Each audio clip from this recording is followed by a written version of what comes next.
The film starts in a quiet neighborhood where a soldier named Ray Francis comes back home after many years. He has been waiting for this moment to reunite with his girlfriend, Kelly, and start a new life together. In a peaceful park, with leaves softly rustling, Ray can't wait any longer. He kneels down and asks Kelly to marry him, feeling very happy and hopeful.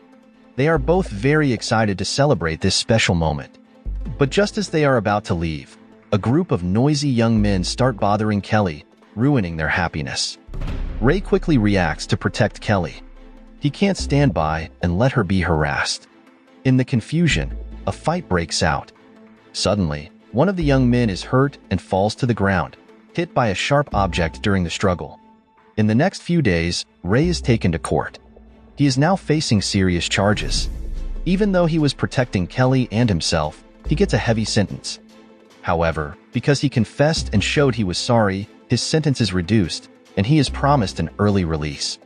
But more trouble comes Ray's way. The young man who died was the son of a powerful government official named Harvey.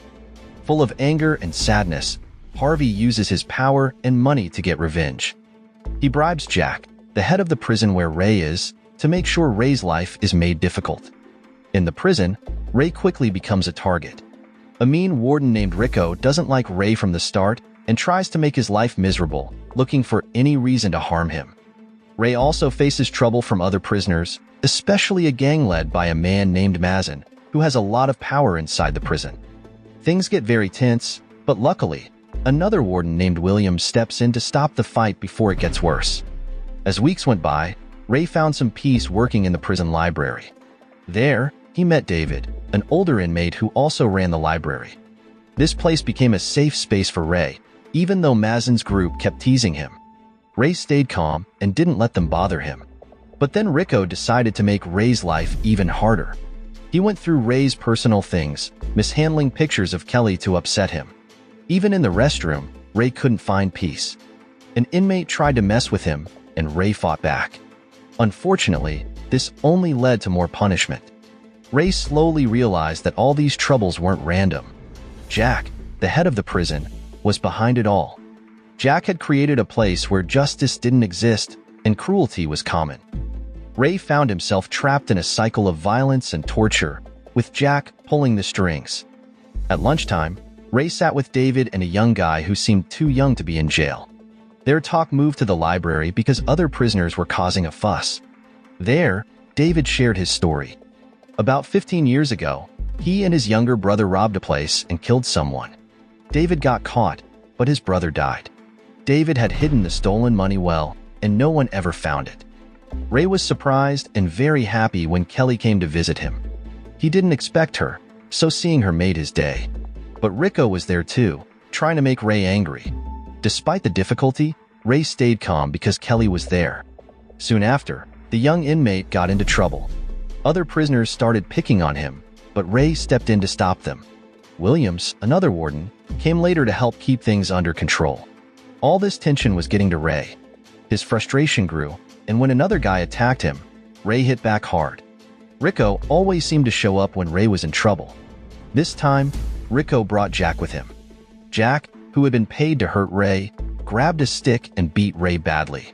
After this, Rico and his gang gathered in a room. They talked about how the top warden didn't want to be part of their bad actions and decided to step away to avoid more trouble. Williams, who always thought something was wrong with how Rico and his friends treated Ray, also wanted to stay out of it. He was an honest senior warden and told his co-workers not to follow Rico blindly. But even with this warning, they still met with Jack, who was planning something new. Rico and his friends were busy searching a prisoner's room and found a knife. Later, the prisoner, while cleaning the bathrooms, realized Rico had used that knife to kill the top warden, making it look like the prisoner did it. Meanwhile, David visited Ray. They had grown distant, but now David understood Ray better. Ray, known for his bravery in battle, saw his time in prison as a way to make up for the death of a young, innocent person he had caused before. Ray and David's growing friendship bothered Mazin and his gang. They didn't like Ray because of this friendship. Things got worse when Mazin and his guys attacked someone in the shower and tried to blame it on Ray's group. But Ray had nothing to do with it and tried to clear their name, showing that Mazin's group was responsible. Kelly came to visit Ray again, but this time Rico and his guys made her go through a very inappropriate check, forcing her to take off her clothes. This was to mess with Ray's mind and break him down. Mazen was also part of this plan with Rico and his gang. They wanted to get rid of David and Kelly quickly to make Ray angry and lash out. All these terrible things made Ray feel completely crushed. He spent his time alone, unable to handle the constant stress. It felt like a never-ending nightmare. When Williams finally got him out, he wanted to know what happened. But Ray, having lost faith in everything, couldn't talk about it and stayed silent, not giving Williams any information.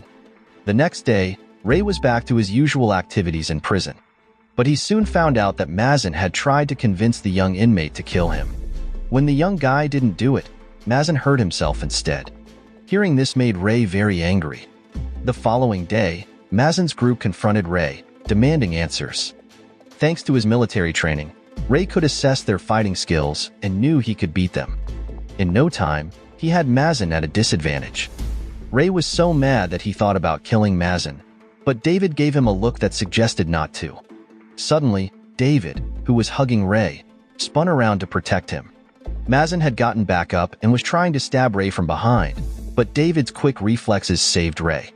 After this, Ray, still in handcuffs, was brought by Williams to talk with Jack in his room.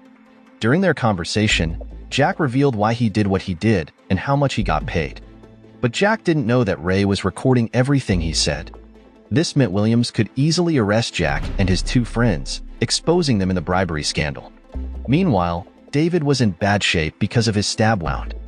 He saw Ray as a trusted friend and made him promise to take the hidden stolen money and give some to his daughter. When the day came for Ray to be released, Kelly was there, having missed him terribly. Following David's wishes, they quickly passed David's message and the cash to his daughter. In the end, we see Williams welcoming a new prisoner, who was Harvey. He was the big boss who had orchestrated the whole messy situation. And the film ends. So the moral of the story is, always record your evil boss's confessions. You never know when it might come in handy to get you out of a sticky situation and maybe even free some hidden loot.